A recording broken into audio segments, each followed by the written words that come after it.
और पिछले 24 घंटे के अंदर क्या हालात हुए जंग में, ईरान ने कहां कहां हमले किए, उन सब की जानकारी मैं आपको दूंगा। देखिए एक्सपर्ट से बता रहे हैं कि पिछले 24 घंटे के अंदर यानी 13 तारीख से 14 तारीख के बीच में जो हमले ईरान की तरफ से किए, इन्होंने इस जंग के नेचर को बदल के रख दिया है। अब ऐसा क्यों कहा जा रहा है, हम इसको समझने की कोशिश करेंगे। आप देखिए पिछले चंद घंटों के अंदर हमले कहां कहां हुए। आप अगर दुबई की बात करें तो दुबई में एक सवाल तो मुझसे बार बार पूछा गया कि मयंक जी क्या बुर्ज खलीफा खतरे में है? खतरे में तो होगा ही, खतरे में अमेरिका है, खतरे में इजराइल है, खतरे में फ्रांस है, खतरे में इटली है, खतरे में वो सब अरब के देश हैं जो कि इस पूरे मामले में जब हमला हुआ ईरान पे तो जो अमेरिकन बेसिस के साथ, अमेरिकन फोर्सेस के साथ थे, वो सब खतरे में हैं। जब सुप्रीम लीडर पर हमला किया था उसके पहले ये सोचना चाहिए था बात, अक्सर मैं ये बात कहता हूं। तो देखिए कल जो हमला हुआ दुबई में फाइनेंशियल सेंटर के पास, जो हमला हुआ इसके बेहद करीब है बुर्ज खलीफा।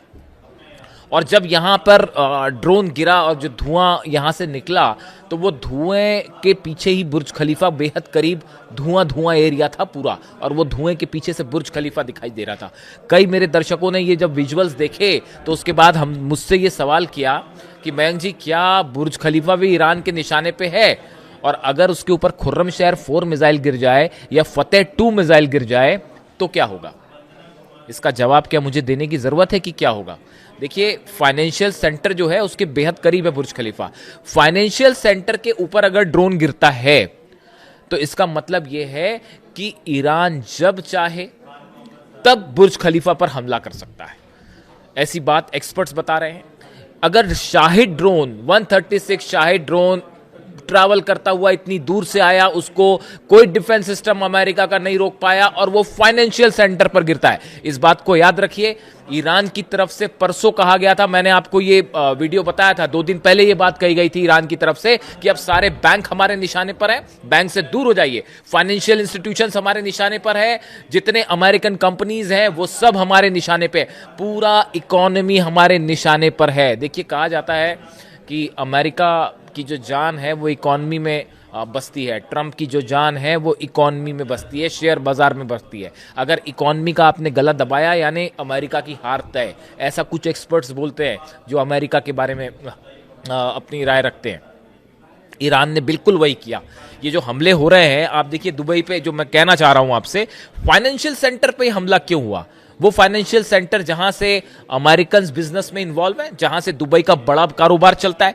शारजा में आप देखिए लगभग 40 घंटे पहले शारजा में एक मिसाइल गिरी। शारजा में मिसाइल कहां गिरती है? इंडस्ट्रियल एरिया के ऊपर मिसाइल गिरती है और इंडस्ट्रियल एरिया को नुकसान पहुंचाया जाता है। आप दुबई में देखिए जहां जहां दुबई पर हमले हुए वो ऐसी जगहों को निशाना बनाने की कोशिश की गई जहां से कमर्शियल जो है आदान प्रदान होता है, या फिर पोर्ट्स को, जो दुबई के पोर्ट हैं वहां पर हमले की कोशिश की गई। एक प्रकार से ये सब मैसेज दिया गया कि ये जो बिजनेस आप चला रहे हैं जिसमें अमेरिकन का भी हिस्सा है, उनके शेयर्स भी हैं, इसको नुकसान पहुंचाया जाएगा। यानी ये जंग, अब देखिए जंग के 2 नेचर चल रहे हैं, 2 तरह की जंग हो रही। एक तो वो इजराइल पे जो हमले हो रहे हैं वो इजराइल को गाजा बना के मानेंगे। वो देखिए वो तेल अवीव में ऐसे भयंकर नुकसान हुए हैं जिनकी जो खबरें आ रही हैं वो बिल्कुल ऐसी है कि ऐसा लग रहा है कि पूरा डिफेंस सिस्टम तबाह हो गया इजराइल का और मिसाइल्स नहीं रोक पा रही। हर रात जो है वो 40-50 मिसाइल गिर जा रही है और इजराइल कुछ नहीं कर पा रहा। बीर शेबा में भयंकर नुकसान हुआ है, तेल अवीव में भयंकर नुकसान हुआ है, हाइफा में आप जानते हैं हाइफा की ऑयल रिफाइनरीज का क्या हाल है, अशदोद में लगातार हमले हो रहे हैं। और ये हमले अब सिर्फ यही नहीं हो रहे, वो हिजबुल्लाह के भी 30-30 40-40 रॉकेट गिर जा रहे हैं। वो हमले हो रहे हैं, इजराइल फाइटर जेट से लिबनान पे हमले कर रहा है, लेकिन उसके बावजूद जो है हिजबुल्लाह अपने रॉकेट 30-40 रॉकेट हर रात गिर जा रहे हैं इजराइल में। इजराइल के आसमान में रात भर जो है वो शोले ही शोले दिखाई दे रहे हैं। इजराइल की जो हालात है वो अलग है। तो देखिए ये दुबई के हमने फाइनेंशियल सेंटर्स की बात की। इसके अलावा आप देखिए 2 बड़े अहम हमले हुए कल। एक फ्रांस के बेस पर हुआ और दूसरा इटली के बेस पर हुआ। दोनों कहां हुए? इरबिल में, इराक में होते हैं हमले। फ्रांस के राष्ट्रपति मैक्रो ने बताया कि हमला ड्रोन के जरिए किया गया। इरबिल के गवर्नर के अनुसार 2 ड्रोन सैन्य ठिकानों पर गिराए गए। हमला मालाकारा बेस पर हुआ जो इरबिल से लगभग 40 किलोमीटर दूर है। इसमें कई सैनिकों की मौत हुई है और कई घायल भी हुए। अब देखिए, ये फ्रांस की बेस पर हमला करना, फ्रांस उन देशों में शामिल है जिसने स्नैपबैक सैंक्शंस लगाए थे ईरान के ऊपर, और ईरान की तरफ से यह कहना कि अब जितने इकोनॉमी इंस्टीट्यूशंस हैं या जो ऐसे देश हैं जो अमेरिका के साथ हैं या जिन्होंने ईरान पर प्रतिबंध लगाए हैं, अब वो सबके सब निशाने पे है। और ये पहला मौका था कि फ्रांस के बेस पर ईरान का शाही ड्रोन गिर गया। आप देखिए, ये वो बेसेस हैं जिसमें दुनिया के सबसे आधुनिक फाइटर जेट्स खड़े हुए हैं, इसमें डिफेंस सिस्टम्स लगे हुए हैं। खैर, डिफेंस सिस्टम तो अब ज्यादा बचे नहीं, वो उनका खत्म हो गए सब वो, लेकिन फिर भी जो थोड़े बहुत डिफेंस सिस्टम है वो कोई कुछ नहीं रोक पा रहा। यानी ईरान का शाहिद ड्रोन, अब ये कहा जा रहा है कि जब चाहे जहां चाहे वहां हमला कर दे रहे हैं, और जहां थोड़े बहुत हमले नहीं हो पा रहे वहां पे अगर आप 30-40 ड्रोन छोड़ दें तो उसमें से 2-3 ड्रोन तो गिर ही रहे हैं।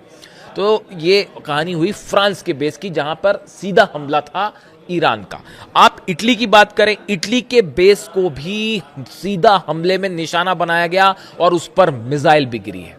यानी निशाने पर फ्रांस और इटली, यूरोपीय देश जो स्नैपबैक सैंक्शंस लगा रहे थे तमाम तरह के, वो भी अब निशाने पर है। यानी इस जंग का नेचर, जो दायरा है वो बढ़ता जा रहा है, और न सिर्फ बढ़ता जा रहा है बल्कि ईरान जो है वो सब पर भारी पड़ता दिखाई दे रहा है। मतलब पहले तो कहाँ इस तरह की बातें हो रही थी कि जो है इजराइल से कैसे जंग करेंगे, फिर अमेरिका से कैसे, इजराइल को भी ठोका जा रहा है, अमेरिका घुटनों पे है, और अब जो है वो यूरोप के देशों पर भी जो है उनके बेसिस पर भी सीधे हमले हो रहे हैं। जो वहां से जो भी हथियार भेज रहे हैं अपने, कोई एयरक्राफ्ट कैरियर भेज रहा है, कोई कुछ भेज रहा है, वो उस पर भी हमले हो रहे हैं। और एयरक्राफ्ट कैरियर, फ्रांस का और दूसरे देशों की एयरक्राफ्ट की कैरियर की क्या बात करनी, अब्राहम लिंकन जान बचा के भाग पड़ा है और वो पता नहीं कितने किलोमीटर पीछे हट गया है। वो उस पर आईआरजीसी ने फिर मिसाइल्स दागी हैं। कल मैंने आपको बताया था जेरल्ड फोर्ड पर कैसे आग लगी, और वो उसके बाद अमेरिका को ये बोलना पड़ा कि भैया वो जो है हमारे तो लॉन्ड्री में आग लग गई थी, और उसमें लॉन्ड्री में आग लगने से जो है वो सैनिक घायल हो जाएंगे। मतलब कौन से डिफेंस एक्सपर्ट को ये बात हजम होगी, आप ही बताइए सोच के।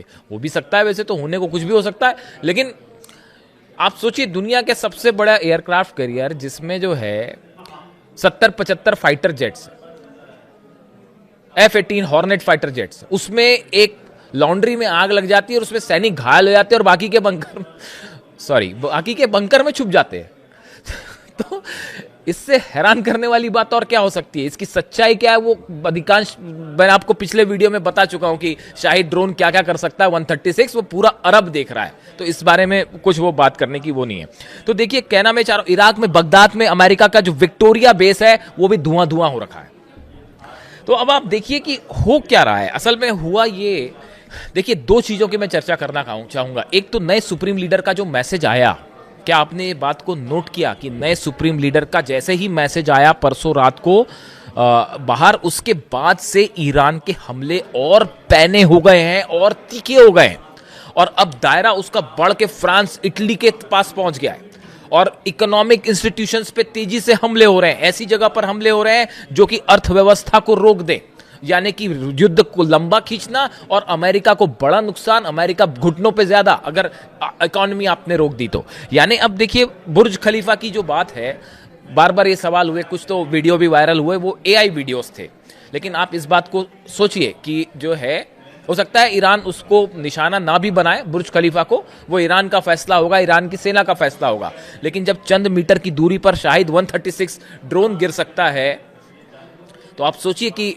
तेल अवीव में जो हाल हो रहा है, हजार किलो के जो वॉरहेड्स के साथ जो गड्ढे हो जा रहे हैं जमीन में सैकड़ों फीट के, अगर वैसी ही एक मिसाइल बुर्ज खलीफा की तरफ चल पड़ी तो फिर क्या होगा? कैसे उसको रोक पाएंगे? सब देशों के डिफेंस सिस्टम बुरी तरह से, या तो मिसाइल्स खत्म हो रही हैं, रोकना मुश्किल हो जा रहा है, और इतनी ज्यादा मिसाइल्स और ड्रोन्स फायर हो रहे हैं लगातार, और ये बिना रोक के बेलगाम हमले हो रहे हैं। और खासकर इस मैसेज के बाद जो नए सुप्रीम लीडर की तरफ से कहा गया है कि जब तक अली खामेनी साहब की शहादत का बदला नहीं लिया जाता, ये जंग नहीं रुकेगी, स्ट्रेट ऑफ हॉर्मुज बंद रहेगा।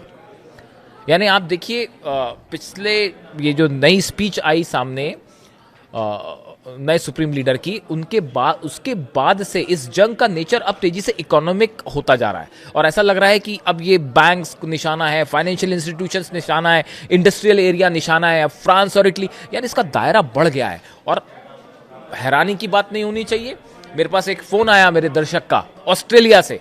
उन्होंने मुझसे कहा कि मयंक जी, वो अक्सर मेरी आलोचना करते थे, और ये जब मैं वीडियो बनाता था ईरान के ऊपर कि ईरान की खुर्रमशहर मिसाइल ऐसी है और शाहिद 136 ड्रोन ये कर सकता है और ईरान के पास ये ताकत है, तो वो अक्सर, हालांकि मित्र ही हैं मेरे, लेकिन वो मजाक मजाक में मुझसे कहते थे कि आप जो है जान बढ़ा चढ़ा के ईरान की तारीफ करते हो। कल उनका मेरे पास फोन आया, बोले मयंक जी आपका कहा एक एक शब्द साबित हो रहा है सही, और ईरान की मिसाइल्स ने अमेरिका का वो हाल कर दिया जो डोनाल्ड ट्रंप ने सपने में भी नहीं सोचा होगा। शाहिद 136 ड्रोन, मैंने कितने वीडियो बनाए और आपको बताया कितना खतरनाक साबित हो सकता था। आज पूरी दुनिया देख रही है, पूरा अरब जल रहा है, अमेरिकन बेसेस जल रहे हैं, और कहीं एक एक बात सच साबित हो रही है। ये मेरे शब्द नहीं है, उनके शब्द हैं, जो कभी मुझे मजाक मजाक में ही कहते थे कि यार आप तो ईरान को बढ़ा चढ़ा के बता रहे हो। आज देख लो, एक देश अमेरिका पर भारी पड़ रहा है। इजराइल का तो वो हाल है, वो अगले वीडियो में बताता हूं आपको मैं, कि इजराइल में अभी कौन, सबसे बड़ा सवाल ये है वहां कौन जिंदा है और कौन मर गया, इसकी पुष्टि नहीं हो पा रही है।